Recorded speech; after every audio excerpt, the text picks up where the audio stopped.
మహావిష్ణుం జలంతం సర్వతోముఖం నృసింహం భీషణం భద్రం మృత్యుం నమామ్యం. ఇవాళ పొద్దునే ముందు సింహాచలానికి వెళ్ళి లక్ష్మీ నరసింహస్వామి యొక్క ఆశీస్సులు తీసుకుని ఇవాళ స్వాతి నక్షత్రం అంటే ఆ స్వామివారి జన్మ నక్షత్రం కూడా ఇవాళ మా నాన్నగారి జన్మ నక్షత్రం కూడా స్వాతి నక్షత్రం. అంటే కొన్ని వాటికి ఆ భగవంతుడే నిర్ణయిస్తాడు ఏది ఎప్పుడు జరగాలన్నది. నేను చాలా సందర్భాల్లో చెప్పడం జరిగింది. చాలామందిని మహానుభావులు అంటాం, కానీ స్నేహాభిపరిణాశోక్తి ప్రత్యయంత విద్యతే స్వల్పస్య ధర్మస్య తాయితే మయతో భయాత్ అంటాం. అది అందులో ఇవాళ జరిగింది కూడా అదే. ఇవాళ ఆ లక్ష్మీ నరసింహస్వామి నక్షత్రం అయితేనేటి పుట్టిన నక్షత్రం ఉద్భవించిన నక్షత్రం అయితేనే ఆ విష్ణు వంశం. అలాగే మా నాన్నగారి స్వాతి నక్షత్రం అవ్వడం ఏంటి, ఇలా ముందు మన దెబ్బేంటో హిందీ వాళ్ళకి చూపించాం. మొన్న బాంబేలో అంటే ఇంట గెలిచి రచ్చ గెలవమంటారు. ఇంట గెలిచేసాం మా కాంబినేషన్నే వస్తుందంటే ఇప్పుడు రచ్చ గెలిచి అంతే. రచ్చ గెలవడానికి రచ్చ చేసాం. అక్కడ బ్రహ్మాండంగా వాళ్ళు సినిమాని వాళ్ళు మేము రిలీజ్ చేసిన ఘోర ఏదైతే టీమ్ సాంగ్ ఉందో అద్భుతంగా వాళ్ళు దాన్ని ఆస్వాదించారు. మళ్ళీ వాళ్ళ విశాఖపట్నం ఏదైతే మన ఆంధ్ర రాష్ట్ర ఆర్థిక రాజధాని అయిన విశాఖపట్నంలో ఈ కార్యక్రమం జరుపుకోవడం అంటే విశాఖపట్నానికి నాకు చాలామంది చూస్తుంటాను. ప్రతి వీధిలో షూటింగ్ చేశాను. ఇక్కడ నాకు తెలియని వీధి అంటూ లేదు. ఇక్కడ ఎన్ని సినిమాలు. ఈయనేమో గుర్రం మీద నన్ను తీసుకెళ్ళి అప్పుడు అదేది మన లెజెండ్ సినిమాలో 10,000 మంది ఉన్నారు, మీరు చూశారు. అలా గుర్రం మీద అద్దం పగలు కొట్టుకుని వెళ్ళడం ఎన్నో. ముందుగా సరే నాకు ఇంత ధన్యమైన జన్మనిచ్చి నన్ను మీ అందరి గుండెల్లో ఆయన ప్రతిరూపంగా నిలిపినందుకు దైవాంశ సంభూతుడు విశ్వానికే విశ్వ నటన ఎలా ఉంటుందో చూపించిన కారణ జన్ముడు నా గురువు నా దైవం మా తండ్రి గారిన విశ్వవిఖ్యాత నట సార్వభౌమ నటరత్న కళా ప్రపూర్ణ డాక్టర్ పద్మశ్రీ నందమూరి తారక రామారావు గారికి ఆయనకి నా అంటే ముందు అంటే వాగ్రత సంపర్తం వాగ్రత ప్రతిపత్తే జగతో పితరు వందే పార్వతీ పరమేశ్వరం. అటు తల్లి యస్మాత్ పార్థిపత ప్రాతుర్భూతున్న భక్తి గురుణ సంతుల మాంసే శాస్త్రం తస్మే సర్వజ్ఞ మూర్తే పిత్రే. అంటే సగం నాకు ఈ శరీరాన్ని ఇచ్చి నాకు మా గురువుల దగ్గర పాఠాలు నేర్చుకోవడానికి అయితేనేమి ఇవన్నీ నాకు అవకాశం ఆయన సినిమాల ద్వారా అలాగే బయట గురువుల ద్వారా నాకు పాఠాలు నేర్చుకోవడానికి నాకు అవకాశం ఇచ్చిన నా తండ్రి గారికి అలాగే మా తల్లిగారు బసవతారకం గారికి వాళ్ళకి ఈ సభాముఖంగా నా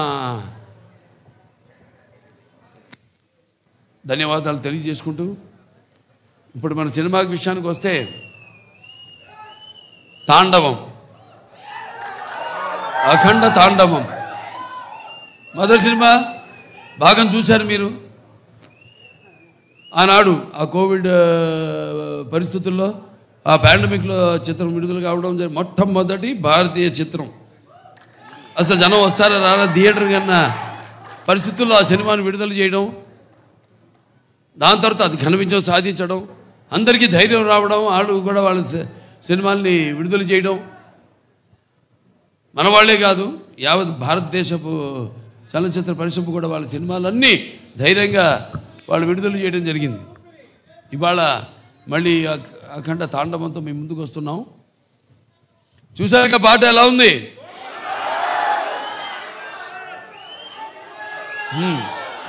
ఇప్పుడు అంటే సినిమా పాట ఐటమ్ సాంగ్ కాదు ఇది.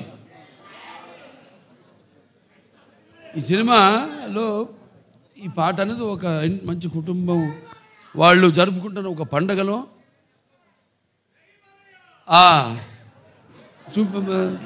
తీసిన పాట ఇది.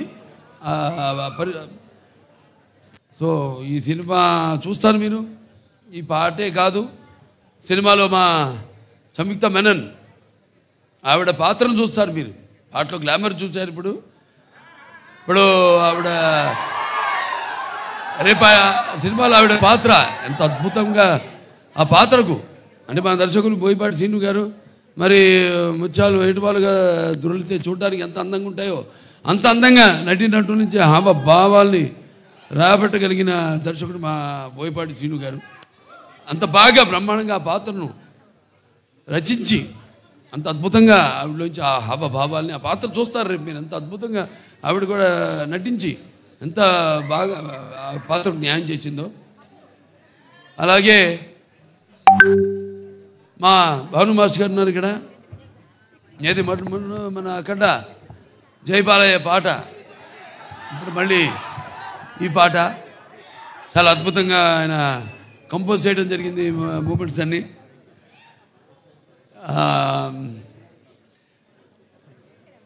ఇక మా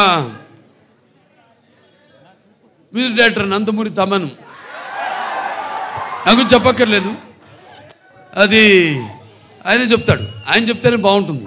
ఆయన గురించి ఆయనే చెప్పుకుంటే బాగుంటుంది. ఎందుకంటే పూర్వకాలం ఇప్పటికీ పాపం నిద్రలేని రాత్రులు ఎన్ని గడుపుతున్నాడు. అదే ఒక సమిష్టి కృషి. ఒక సినిమా అంటే ఒక రెండు చేతులు కలిస్తేనే చప్పుడు అవుతుంది, శబ్దం వస్తుంది. అలాగే అందరి ఈ కలయిక ఈ చూస్తారు రేపు సినిమా చూశాక మళ్ళీ మాట్లాడతాను మీతో ఆ సినిమా గురించి, అక్కడ తాండవం గురించి. అంటే శివుడి ఆజ్ఞ లేనిదే చీమ కూడా కొట్టదంటారు. అటువంటిది ఈ సినిమాలో ఎవరి ఆజ్ఞతో ఏం జరుగుతుందో ఈ సినిమాలు రేపు మీరు చూస్తారు మీరు. అలాగే కాశర శ్యామ్ గారు ఎంతో బాగా రాశారు పాటని. అలాగే శ్రేయ ఘోషల్ గారు, అలాగే బ్రిజేష్ షాండిలే గారు వాళ్ళ గొంతుల్ని అరువిచ్చారు, ఎంతో బ్రహ్మాండంగా పాడారు పాట. ఇలాంటివి ఇంకా చూస్తారు సినిమాలో రేపు. ఇక సినిమా ఎలా ఉంటుందంటే కొన్ని మనం చెప్పకూడదు, బయట పెట్టకూడదు. థియేటర్లో చూసినప్పుడే మీకు తెలుస్తుంది. ఎందుకంటే అఖండ ఒక మొదటి భాగాన్ని పెద్ద అందరినీ ఎంతో సంబరాశ్చర్యాలకి గురి చేసింది ఆ సినిమా. అటువంటిది ఈ సినిమా మీద మీ ఎక్స్పెక్టేషన్స్ ఎలా ఉంటాయి? అలాగే ఇప్పుడు ఈ దైనందిన కార్యకలాపాలతో సతమతమవుతూ సినిమాను కూడా ప్రేక్షకుడు ఒక నిత్యావసర వస్తువుగా ఎన్నుకున్నాడు. అప్పుడు ఎటువంటి సినిమా తీయాలి, ప్రేక్షకుల్ని ఎలా ఆకట్టుకోవాలి అన్నది సినిమాలో నిర్మాతలు వాళ్ళు ఆలోచించవలసిన విషయం. అటువంటిది రాము ఆచట్ గోపి గారు, రామ ఆచట్ గారు, గోపి ఆచట్ గారు ఎంతో అద్భుతంగా, అంటే ఏ విషయంలోనూ వారు కాంప్రమైజ్ కాకుండా ఎంతో మంచి సినిమా తీశారు. వాళ్ళు అదృష్టవంతులు. ఎందుకంటే సినిమాలో పనిచేసిన ప్రతి వాళ్ళు అదృష్టవంతులు అంటాను నేను. అందరినీ ఆ భగవంతుడు ఎన్నుకున్నాడు. ఎవరు ఏమేమి ఎన్నో శాఖలు ఉంటాయి. ఆ శాఖలకి ఏ శాఖలకి ఎవరెవరు పనిచేయాలన్నది ఆ భగవంతుడే ఎన్నుకున్నాడు. అలాగే హర్షాలి ఆవిడ పాత్ర కూడా చాలా చూస్తారు. భజరంగ భాయిజాన్లో చేసింది అప్పుడు చిన్నపిల్ల. ఏది మనం డాకుమారలో చేసిందో పాప వేదాని. అప్పుడు ఆ అమ్మాయినే దీంట్లో చూస్తారు పాత్ర కూడా ఎంతో అద్భుతంగా. ప్రతి పాత్ర కూడా ఒక్కళ్ళని కాదు, అందరూ అద్భుతంగా వాళ్ళ పాత్రల్ని చేశారు. అలాగే ఈ సినిమా నేను కూడా ఎదురు చూస్తున్నా డిసెంబర్ 5 కోసం. నిన్న ఇవాళ పొద్దున హిందూపూర్ నుంచి వచ్చాను. 3 రోజులు హిందూపూర్లో పర్యటించి అక్కడ పనులను చూసుకుని ఇవాళ ఇక్కడికి రావడం జరిగింది.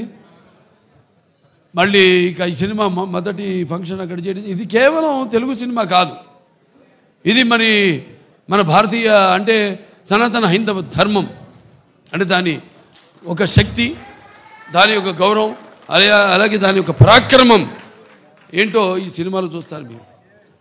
అంటే మన సనాతన హైందవ ధర్మం అన్నది మన జాతి మూలాలు. మన జాతి ఏం నేర్పిస్తుంది? సత్యం కోసం పోరాడండి, ధర్మంగా జీవితాన్ని గడపండి, అలాగే అన్యాయం ముందు తల వంచవద్దు అని చెప్తుంది మన సనాతన హైందవ ధర్మం. సో అలాగా ఈ సినిమాలో ఎలా దాన్ని ఎలా ముందుకు తీసుకెళ్ళాం సినిమాని రేపు చూస్తాను మీరు. ఇది కేవలం నేను చెప్పినట్టు ఒక తెలుగు సినిమా మాత్రమే కాదు. ఇప్పుడు రేపు మళ్ళీ కర్ణాటకకి వెళ్తున్నాం. అక్కడ చింతామణిలో మళ్ళీ కన్నడ సినిమా ఫంక్షన్కి అటెండ్ అవుతున్నాం. అక్కడి నుంచి మళ్ళీ చెన్నై వెళ్తున్నాం. ఇలా ఈ సినిమాని అంటే ఇటువంటి మంచి సినిమా మనకు తెలుసు, మంచి సినిమా ఇదేంటో అనేది. వాళ్ళు మన దెబ్బ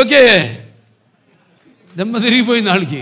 మన బాంబేలో చేసినప్పుడు ఈ హిందీ టీజర్ రిలీజ్ చేసినప్పుడు.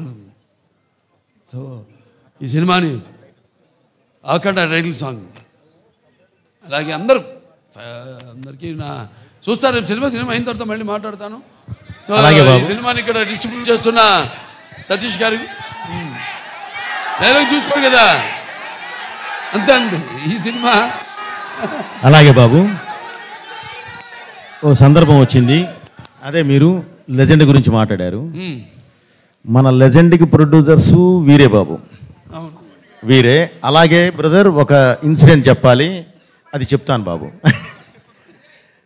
ఇక్కడ వైజాగ్లోనే మన వైజాగ్లోనే ఆర్కే బీచ్లో ఒక విల్సన్ అనే ఒక నల్లటి హార్స్ తీసుకుని వచ్చాం.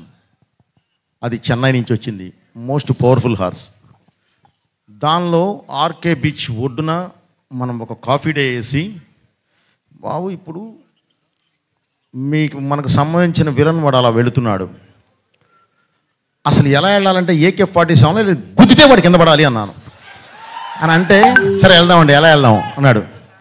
ఎలా వెళ్దామంటే లేదు బాబు ఇదిగో హార్స్, ఇది ఎక్కి వెళ్తుంటే ధన్మని ఆడపిల్లలు అడ్డం వస్తే తప్పించి కాఫీ డే నుంచి వెళ్ళిపోతారు, గ్లాస్ బ్రేక్ చేసుకొని వెళతారు అన్నాం. అప్పటికే ఒరిజినల్ గ్లాస్ ఫిట్ చేసి ఉంది, వెళతారు అన్నాను. వెళ్ళిపోదాం అన్నారు. వెళదాం సరే బాబు, అది షుగర్ గ్లాస్ పెట్టి అవసరం లేదండి గుద్దేద్దాం. గుద్దేద్దామా బాబు, ఒక్క నిమిషం ఆగు, సరే గుద్దుదామని చెప్పి వెళ్ళి ఏదో చిన్న నీకు కావాల్సిన సెక్యూరిటీకి కావాల్సిన ఏ కావాలో అవి తీసుకొని వదిలితే హార్స్ 110 కిలోమీటర్ స్పీడ్తో వెళ్ళి కొడితే 40,000 మంది 5 నిమిషాలు క్లాప్స్ కొడుతూనే ఉన్నారు. సో